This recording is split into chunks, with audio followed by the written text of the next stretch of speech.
அனைவருக்கும் வணக்கம் உறவுகளே, மாலை வணக்கம்.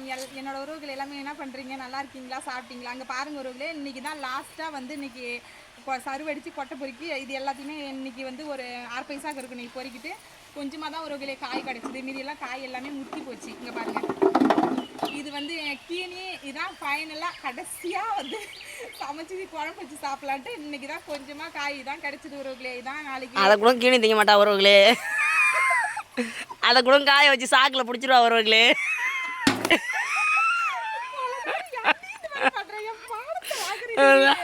அதை கூட சாக்கில் பிடிச்சி காசு ஆக்கி உறவுகளே.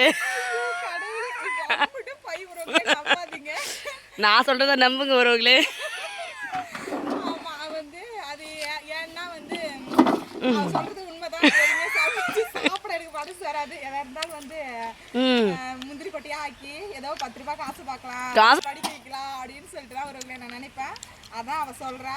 இதான் உறவுகளே காய் கிடைச்சது. ஏற்கனவே 2 3 டைம் பிச்சு கொடுத்தா கீணுன்னு சொல்லிட்டு நான் வந்து கீண முடியாதுரி அப்படின்னு சொல்லிட்டேன். நான் கீண முடியாதுன்னு சொல்ல கொட்டையா போயிடுச்சு. அது வந்து பார்த்துட்டு உனக்கு கீணி திங்க மனசு வராது, உனக்கு கீணி திங்க மனசு வராது அதே சொல்லிட்டு திட்டிகிட்டே இருப்பா. இப்போ பார்த்தாலும் இவ அதான் சரி இன்னைக்காவது ஃபைனலாக இதையாவது கீணும் அப்படின்னு. அதே அவ கீண மாட்டா, நம்பிடாதீங்க. அதை போய் காய வச்சு சாக்கில் பிடிச்சி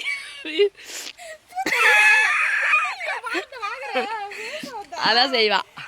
வந்து அதான் உறவுகளே செயலாட்டு பார்க்க அவ சொல்ற மாதிரி கீணுறான்னு பார்க்குவா. சொல்றது உண்மைதான் ஒரு வகையில. அதான் ஒரு வகையில் இல்லை, எல்லா வகையிலும் அதான் உண்மை. பேச முடியாது. ஆமா அவன் சொல்றது உண்மைதான் உறவுகளே. இது என்ன பண்றது, அதான் கீணுன்னு தான் நினைக்கிறேன். ஆனால் கொஞ்சம் இதுனா கீணுனா எனக்கு இவ்வளோ பயிர் தான் கிடைக்கும். அது தம்பி ஹாஸ்டல்லேருந்து வந்தானா, ஹாஸ்டலில் காலேஜ்லேருந்து தம்பி வந்தானா வச்சுக்க, அப்படியே சமைச்சி ஏதோ கறி ஏதோ காடை ஏதாவது வாங்கி சமைச்சு தரலான்னு தான் எனக்கு ஒரு ஆசை. ஆனால் அவன் எப்போ வருவான்னு தெரியல. இன்னும் ஒரு 10 நாள் ஆகும். அது வரைக்கும் இது ஃப்ரிட்ஜில் வச்சா சரி வராது. அது வரைக்கும் கீனி ஆகுது. வார்த்தை வாங்குறேன். நீ இப்போ நான் பேசுறதெல்லாம் கட் பண்ணிட்டு நீ பேசுறது மட்டும் தான் போடணும். கண்ணு நோண்டுருவான். இதையும் போட முடியாது. அதான் உறவுகளே, இன்னைக்கு உங்க வீட்டில் எல்லாரும் வீட்டில் என்ன சாப்பாடு இன்னைக்கு பார்த்தீங்கன்னா, நான் காலையில் கட் பண்ணாமே ஓடிட்டு இருக்கு. இருந்தா பார்த்தீங்கன்னா காலையில் நான் என்ன சமைச்சேன்னு பார்த்தீங்கன்னா, காலையில் என்ன சமைச்சேங்கிறது உங்களுக்கு நான் சொல்லவே இல்லை. சோறு, முருங்கைக்காய், கத்திரிக்காய், அப்புறம் என்ன அவரைக்காய் எல்லாமே கலந்து போட்டு சாம்பார் வச்சு, தயிர், அப்புறம் முட்டை. எனக்கு வரக்குள்ளே 5 முட்டை வாங்கிட்டு வந்து கொல்லையில் தான் வந்து வேவிச்சேன். அவிச்சு நாங்கள் காலைல மதியம் எல்லாமே சாப்பிட்டோம். இன்றைக்கி ஃபுல்லாக கொட்டை பொறிக்கிட்டு மணி 3 ஆயிடுச்சு கொட்டை பொறிக்க முடியறதுக்கு. இதான் கிடச்சிது இன்றைக்கி. இதோட சரி, இப்புறமேலாம் முந்திரி கொட்டை சீசன் முடிஞ்சு போச்சு உறவுகளே. முடிஞ்சு போச்சு. ஏதாவது ஒன்று இப்புறமேல் சருவில் கடந்த பிறகு நம்ம சீச்சு எடுத்தோம். ஆனால் சருவில் கிடக்கு. ஏன்னா ஏற்கனவே உளுந்த கொட்டை ஒன்று முளைஞ்சிருக்கு, ஒன்று முளையாத கிடக்குது.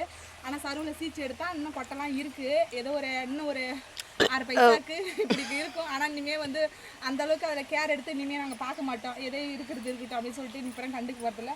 இப்போ வந்து கோழி பண்ண வேலை தான் ஸ்டார்டிங். இன்னில இந்த 2 நாள் ஆகுது கோழி குஞ்சு வந்து இறங்கி. அதுக்கு வந்து டப்பா எல்லாமே எடுத்துகிட்டு போய் எப்பவுமே நான் செட் பண்ணுவோம் பார்த்தீங்களா, பெரிய வீடியோலாம் போட்டிருப்பேன் பாருங்கள். அந்த மாதிரி நிறையா செட் பண்ணி வச்சுருக்கிறேன். அது மாதிரி எல்லாத்தையும் கொண்டா ரைனாக அடுக்கி வச்சு எல்லாம் பண்ணியாச்சு. நானே அப்புறம் என் கூட கொட்டை பொறுக்க வந்தேன். என் ஃப்ரெண்டு எல்லாமே தான் நாங்கள் எல்லாமே போய் அடுக்கி அப்புறம் தீவனம் தண்ணி எல்லாமே காலையிலையும் கோழி குஞ்சுக்கு வச்சாச்சு. இப்பயும் வந்து இப்போ சாயங்காலமாக வச்சுட்டு இப்புறமேல் தான் வீட்டுக்கு கிளம்பணும். இப்போ சாயங்காலம் என்ன சாப்பிட்டுன்னு பார்த்தீங்கன்னா, டீ பிஸ்கெட்டு வாங்கியாந்து கொடுத்தாரு எங்கள் வீட்டுக்காரு. இப்போ சாப்பிட்டோம். இப்போ ஒரு மாங்காய் வர சாப்பிட்டுட்டு இருக்கோம். குடி நான் சாப்பிட்டு அவ சாப்பிட்டு மாற்றி இந்த மாங்காயே 2 பேருமே மாற்றி சாப்பிட்றோம். ஏன்னா இது வந்து எங்கள் மரத்து மாங்காய் தான் உறவுகளே. இது வந்து ஒரே ஒரு மாங்காய் தான் கீழே விழுந்தது. அது என்ன பிஞ்சு நினச்சிட்டு இருந்தால் கடைசியில் மாங்காய் வந்து நல்லா முத்தி சாப்பிட்ற பதமா நல்லா டேஸ்டா அழகா இருக்குங்க. தலையெழுத்து அது வந்து மாங்காய் வந்து நல்லா இருக்கு உறவுகளே. அதான் வந்து வேணா வந்து அடி இப்படி பண்ற கொம்புல யாட்டி கோயிதான் பாரு. என்னால் பேச முடியாதுடி கடவுளே. உறவுகளே அவகிட்ட பேச முடியாது என்னால். அதான் உறவுகளை வேலையை முடிச்சுட்டு அப்புறம் இந்த உலகமே ஒன்றா வந்து நின்று ஒரு பக்கம் நின்று பேசிடுவா. நம்பிடாதீங்க. கடவுளே அப்படிதான். ஆமாம் அப்படின்னே வச்சுக்க உறவுகளே. அவன் எனக்கு வாய் தான் அவன் வாயே பெண்கள்னாலே வாய் அதிகம் தானே, அது உண்மைதான். அது வாய் இருந்தால் தான் உறவுகளே இந்த ஊரில் பிழைக்க முடியும். இல்லைன்னா வச்சுக்க பிழைக்கவே முடியாது. நம்மளை வாய் கடவுள் அதுக்கு தான் பெண்களுக்கு அதிகமாக வாய் வச்சு படைச்சிருக்காங்க. வாய் இல்லைன்னா வாழ முடியாது, வாயாலாவது வாழும். அதுதான் உண்மை. ஓகே உறவுகளே, அதான் இன்னைக்கு இதான் இன்னைய டே இப்படி தான் போச்சு. அதான் உங்ககிட்ட ஷேர் பண்ண நினச்சேன், ஷேர் பண்ணிக்கிட்டேன். ஓகே உறவுகளே, அடுத்த வீடியோவில் பார்க்கலாம். பாய்.